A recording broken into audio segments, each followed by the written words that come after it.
বেঁচে থাকার জন্য জাতুক, ওই বেড়ে ওঠার জন্য জাতুক। তাই ওই শ্রী শ্রী ঠাকুর অনুকূল চন্দ্র বলে গেছেন, সদাচার তিন রকমের, শারীরিক, মানসিক আর আধ্যাত্মিক।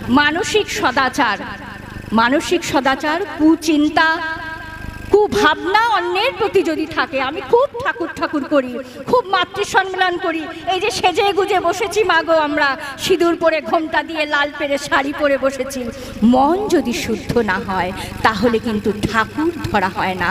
তাই ওই আমার মনের মধ্যে কিন্তু ঠাকুর কিন্তু মন্দিরে থাকেন না, ঠাকুর মসজিদে থাকেন না, ঠাকুর গির্জায় থাকেন না, থাকেন তিনি আমার এই অন্তরে। এই অন্তর যদি তার বাসযোগ্য না হয় তবে কিন্তু তাকে ধরা সার্থক হয় না। তাই ওই সবার আগে মনটাকে শুদ্ধ করতে হয়। এই হচ্ছে গিয়ে মানসিক সদাচার।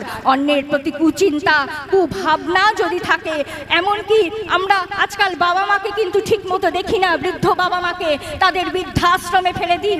আমি ইষ্টভৃতি করি অনেক পয়সা দিয়ে, আমি 50 টাকা দিয়ে ইষ্টভৃতি করি, কিন্তু আমার বাবা মাকে আমি ভাত দেই না, তাহলে কিন্তু সেই ইষ্টভৃতি আমার ঈশ্বর গ্রহণ করেন না।